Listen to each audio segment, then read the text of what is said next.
What if everything you thought you knew about Lewis Hamilton's sudden return to glory was not only incomplete, but almost entirely backwards?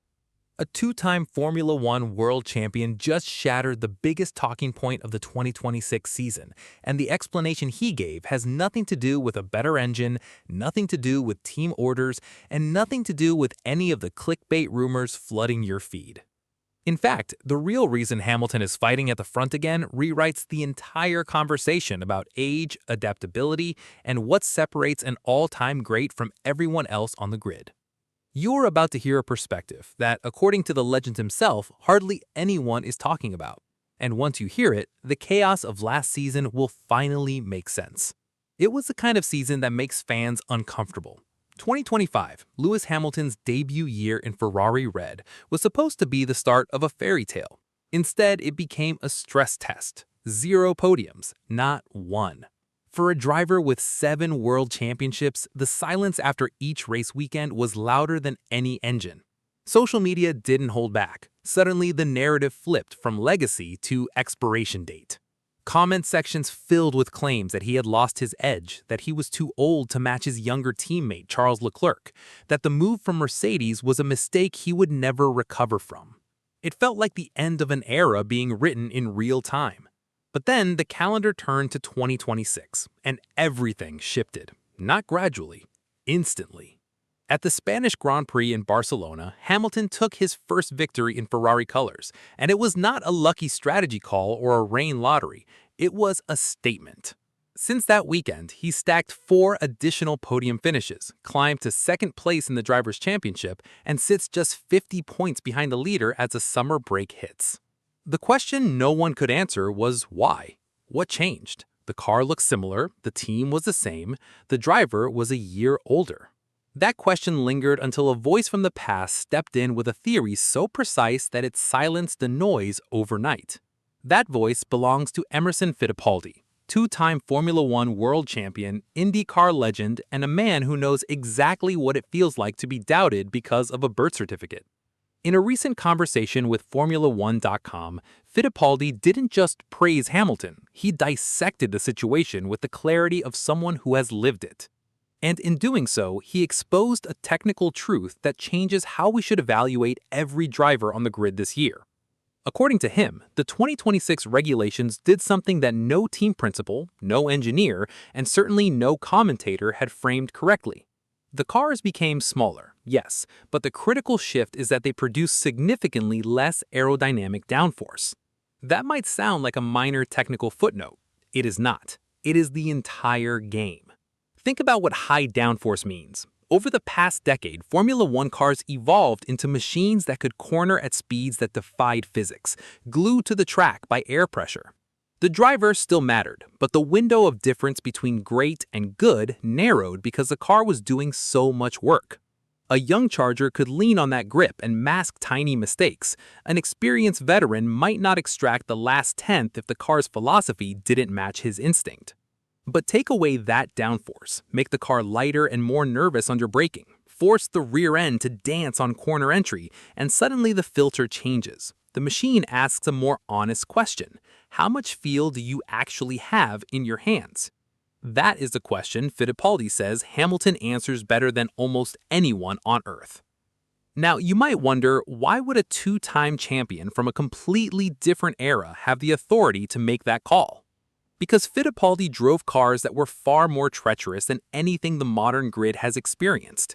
Cars without power steering, without the safety nets of today's electronics, and with a fraction of the downforce even the 2026 machines carry. He won races by sensing the limit through his fingertips and his spine, long before data screens told an engineer what was happening. So when he looks at a driver thriving in lower grip conditions, he is not speculating. He's recognizing a skill set that he himself built a career on. And he sees that exact skill set in Hamilton right now. According to his analysis, the 2026 cars are harder to drive fast, not because they're uncomfortable, but because the margin for error shrinks. With less aerodynamic grip, the car moves around more, the braking zones become trickier, and carrying speed through a corner depends far less on the engineer's setups and far more on the driver's sensitivity to weight transfer. Hamilton's elite spatial awareness and his ability to control a sliding car without losing momentum suddenly become premium assets again. For years, those talents were partially buried under layers of downforce that allowed other driving styles to catch up. Now, the regulation reset has peeled those layers back, and the raw distinction in car control is visible every session. But Fittipaldi went further, and this is where the story gets deeply uncomfortable for anyone who weaponized the age argument. He drew a direct parallel to his own life. When he competed in IndyCar later in his career, critics said he was finished the moment he hit a rough patch.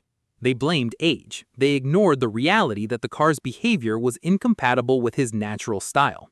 He pushed back then, and he won again. He sees the same script playing out with Hamilton. The 2025 Ferrari, with its specific handling characteristics and peaky downforce delivery, masked Hamilton's greatest strengths. It wasn't that he forgot how to drive, it was that the tool was the wrong tool. He was given couldn't translate his language. The moment the regulations rewrote what a Formula One car demands, the conversation flipped. The same fans who called him washed up are now watching a masterclass in adaptation. And that leads us to an uncomfortable truth that Fittipaldi didn't state explicitly, but that his whole career embodies. Formula One has an obsession with youth that often confuses potential with peak performance. When a young driver strings together a few strong weekends, the sport anoints him as the future. When an older champion struggles, the verdict is immediate and cruel. But what if the real variable isn't age at all? What if it's simply the fit between a driver's innate gift and the physical demands of the car? Fittipaldi's insight suggests that we have been asking the wrong question for years. Instead of asking whether Hamilton is too old, we should be asking which regulations allow his genius to be expressed and which ones suppress it. There is another layer here that deepens the whole picture. Fittipaldi didn't pin Hamilton's resurgence solely on the technical shift, he acknowledged the human side as well. Entering his second year with Scuderia Ferrari, Hamilton has now mastered the internal systems that tripped him up in 2025. The communication loops with his engineering core are tighter, the trust is deeper. He knows exactly what to ask for in a debrief, and crucially, the team knows how to translate his feedback into setup changes.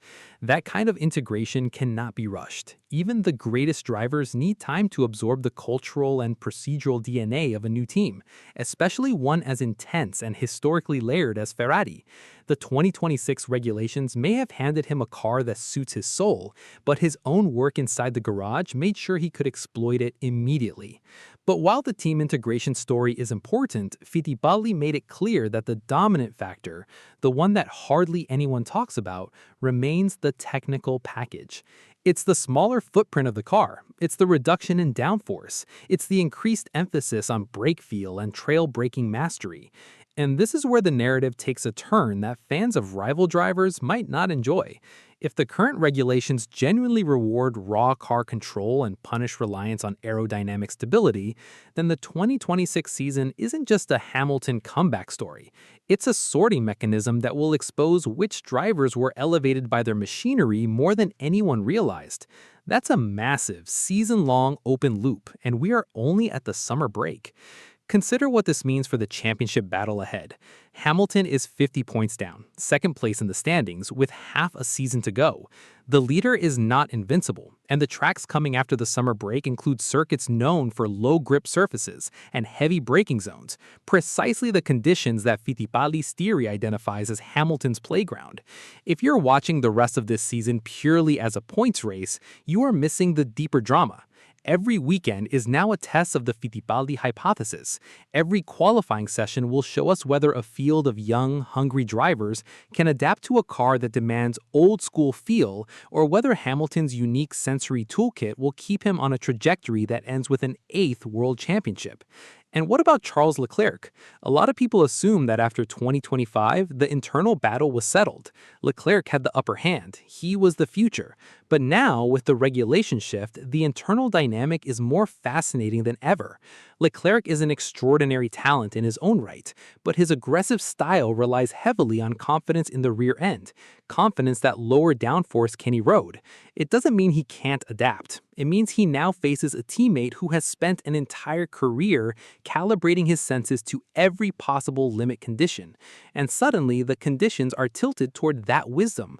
The psychological pressure inside Maranello must be immense, and every fan who dismissed Hamilton as a number 2 driver last year now has to reconcile that with the reality that he is the team's leading championship contender at the break. Now, pause for a moment and let this settle. A 2-time champion, a man who competed against names like Jackie Stewart and Niki Lauda, has essentially told the modern Formula One world that it has been misdiagnosing greatness, not through nostalgia, not through favoritism, through a mechanical breakdown of what the 2026 rulebook does to the relationship between man and machine. And when you listen to Fittipaldi speak, there's no grandstanding. It's just the calm, almost surgical explanation of someone who understands that racing truth is found in steering angles and throttle traces, not in Twitter threads. That kind of authority doesn't come around often, and it's why his words have cut through so cleanly. So where does that leave us? We have a revitalized Hamilton, a resurgent Ferrari, and a grid that is learning the hard way that downforce is not just a performance number. It's a filter that can hide weaknesses or expose greatness. We have a championship fight that is wide open. We have a sports media ecosystem that spent all of 2025 writing obituaries and now has to quietly delete. And we have a lesson from Emerson Fittipaldi that transcends motorsport. The next time you see a legend struggle, don't rush to blame time. Look deeper. Look at the tools they've been given. Look at the demands the rulebook makes. Because when the conditions finally align, as they have now in 2026, the truth that emerges may be something that changes everything you believed about that athlete forever. And the most exciting part, the second half of the season hasn't even started. Every Grand Prix from here on out is a chapter in a story that is still writing itself. Will the lower downforce cars continue to reward Hamilton's sensitivity? Or will the young guard find a way to adapt faster than anyone expects? Will the Ferrari internal dynamics shift further? 50 points. That's the gap. In a season where the machinery is no longer masking driver differences, 50 points can disappear in 2 race weekends if the pressure mounts on the leader. The reset nobody saw coming is already here, and now you know the real reason behind it. Not the rumors, not the excuses, but a technical truth that a 2-time champion brought into the light. The only thing left is to watch what happens next.